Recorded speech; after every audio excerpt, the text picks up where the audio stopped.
Hi students, today we are going to see answer the following of lesson number 4 pollination. Let's see the first question. What are the different parts of a flower?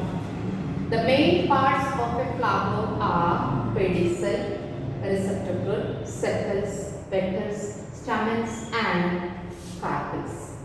Sepals, petals, stamens and carpels are arranged in 4 whorls. We studied that there are 4 whorls: sepals, petals, stamens and carpels. Question number 2. What is pollination? Answer is the process of transfer of pollen grains from anther to stigma is called pollination. Pollination is the process that enables reproduction in plants. Question number 3. What is emasculation? Manual removal of stamen is called emasculation. Emasculation is the technique to remove stamens before they mature. It is done to prevent self-pollination in flower. Question number 4. What is self-pollination? Transfer of pollen grains from anther to stigma of the same flower of the same plant is called self-pollination. It is also called autogamy. Question number 5. What is cross-pollination? Transfer of pollen grains from anther of one flower to the stigma of a flower of another plant of the same species is called cross-pollination. In the self-pollination, we learned that transfer of pollen grains from anther of a flower to the stigma of the same flower of the same plant is called self-pollination.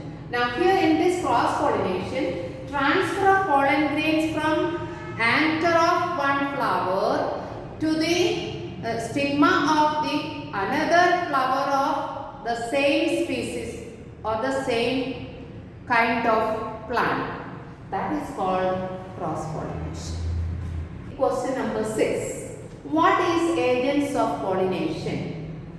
Name 3 agents of pollination. Let's see the first part of the question. What is agents of pollination? And we'll answer the first part of the question. The conditions or organisms involved in the pollination are known as agents of pollination. Now the second part of the question is name 3 agents of pollination. Let's answer for that. Name of the 3 agents of pollination are insects, wind and water. Now we'll see difference between. Write the difference between. The first one. Write 3 differences between self-pollination and cross-pollination.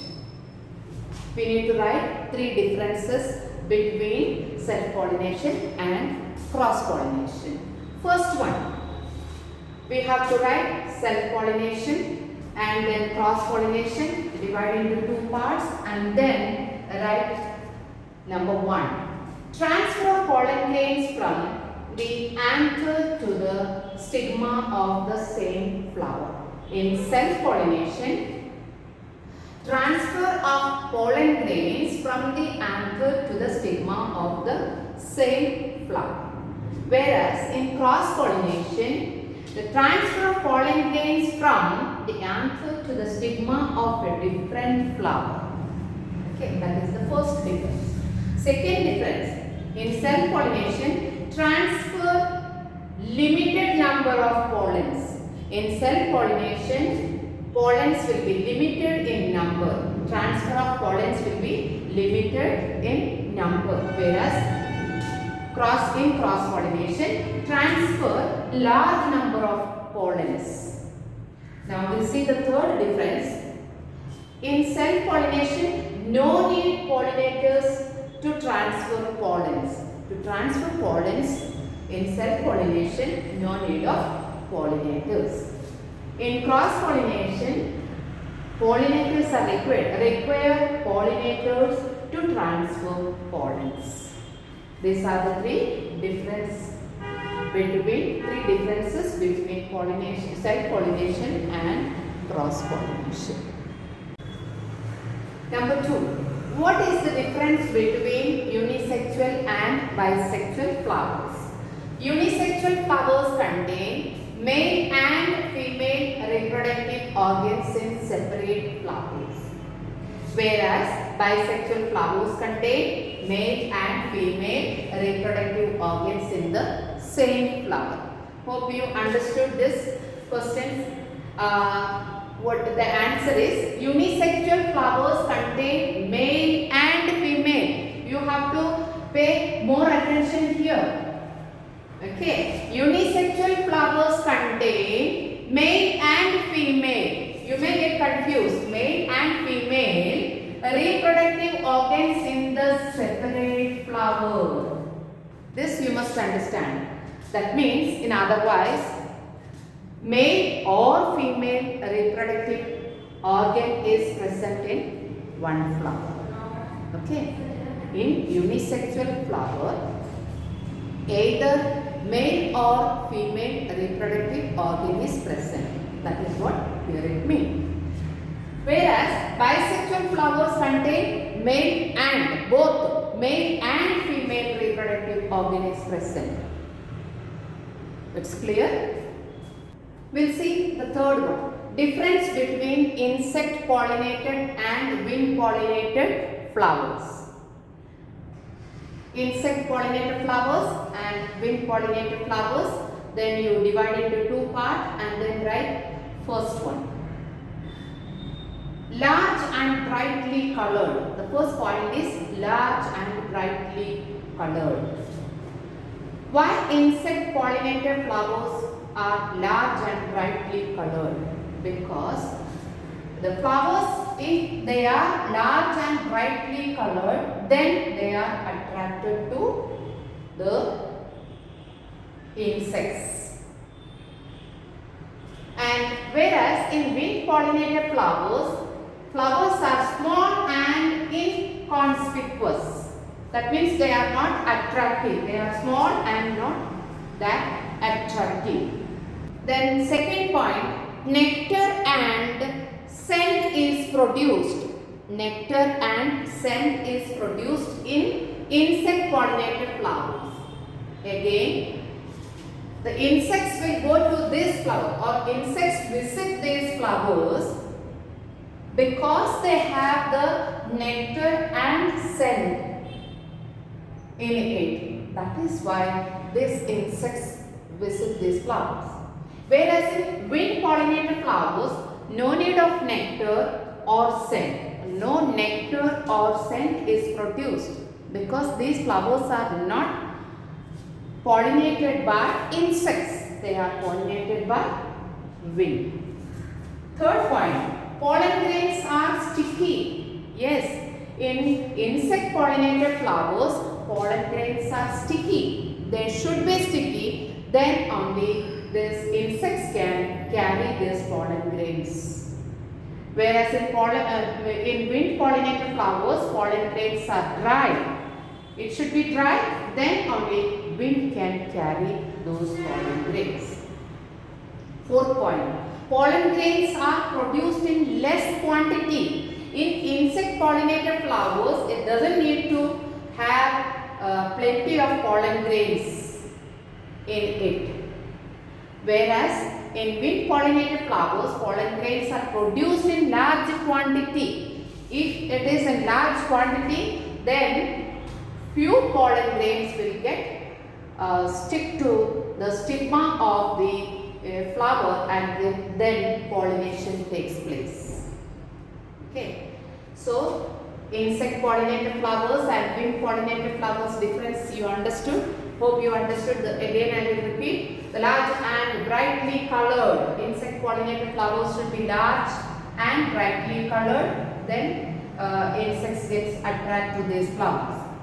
Then small and inconspicuous. The wind pollinated flowers are small and inconspicuous. They are not that attractive. They are small in size. Then nectar and scent is produced. In insect pollinated flowers, nectar should be produced and scent also should be produced. Whereas in wind pollinated flowers, no need of nectar or scent is to be produced. Third point, pollen grains are sticky. In insect pollinated flowers, pollen grains are sticky, and whereas in wind pollinated flowers, pollen grains are dry. Then the fourth point is pollen grains are produced in less quantity in insect pollinated flowers, whereas pollen grains are produced in large quantity in wind pollinated flowers. With this difference between is over. 1, 2, 3. There are 3 questions in this. Give reasons for the following. Flowers and insects are beneficial to each other. How? That is what we have to answer here.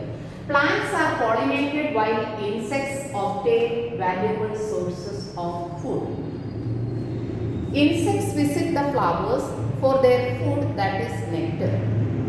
So they are benefited. They get their food from the flower. Then now plants, how plants are benefited? Insects visit flowers, then they carry pollen grains on their legs and they visit the other flower, then pollination takes place. That is how plants are benefited. The second one, wind pollinated flowers are small and light. If they are small and light, then only wind can carry the pollen grains. That is why wind pollinated flowers are small and light. Third question. Unisexual flowers undertake cross-pollination. Why unisexual flowers undertake cross-pollination? What's the reason? Answer. Unisexual flowers contain either male or female reproductive organ. Unisexual flowers means monosexual flower. Okay.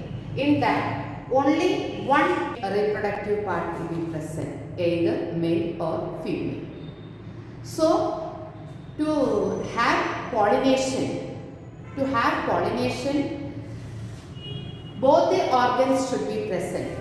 Both the reproductive organs should be present in the flower. Here in this flower, unisexual or monosexual flower, only one reproductive organ is present. So pollination will not take place in the same flower. For that, they have to have cross pollination. They are also called incomplete flowers. They are called incomplete flowers because they don't have both the reproductive part or reproductive organ in it. That's why they are called incomplete flowers. So they have to have cross pollination. So they can only reproduce by cross pollination. Unisexual flowers undertake cross pollination because unisexual flowers contain either male or female reproductive organ. They are also called incomplete flowers. So they can only reproduce by cross pollination.